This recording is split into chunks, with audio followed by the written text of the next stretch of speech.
De ce suntem închiși când este libertate?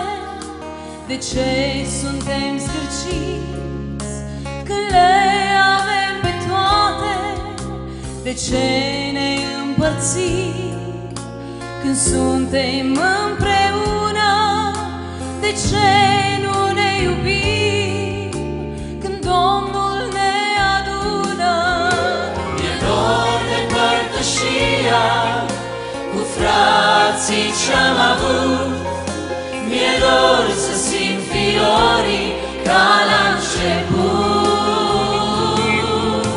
Mi-e dor de tot ce sfânt, mi-e dor de ce-i curat, de ce-i dumnezeiesc și adevărat. Mi-e dor de părtășia cu frații ce-am avut. Mi-e dor să simt fiorii ca la început. Mi-e dor de tot ce sfânt, mi-e dor de ce-i curat, de ce-i dumnezeiesc și adevărat.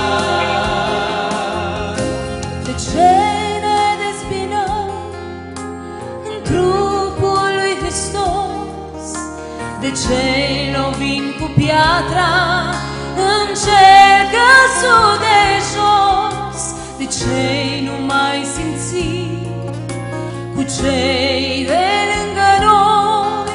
De ce iubirea scade și suntem tot mai goi? Mi-e dor de cântarea cântată cu har.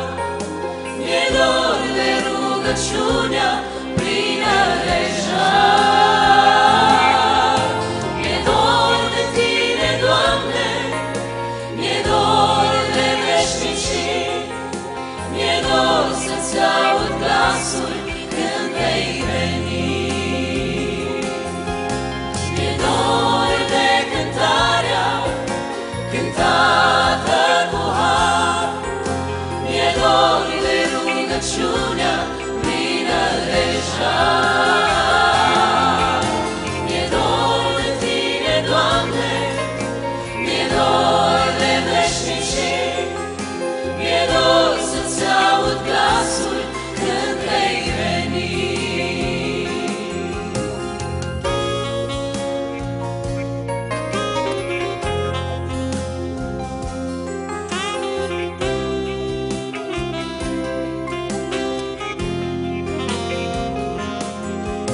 De ce nu renunțăm la forme și tradiții? De ce nu mai slujim și vrem doar funcții? De ce ne credem sfinți, care mai de care? De ce vopsim rugina chiar și în adunare? Mila și îndurarea, Doamne, o chemăm. Iartă-ne pe toți, te rugăm. Dă-ne o haină nouă și-o inimă aleasă, să cinăm apoi cu Tine la masă. Mila și îndurarea, Doamne, o chemăm.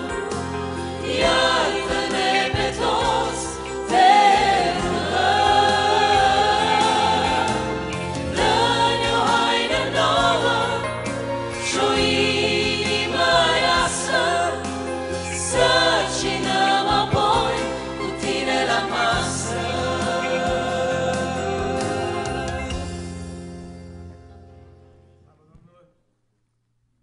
Mărit să fie Domnul nostru Iisus Hristos.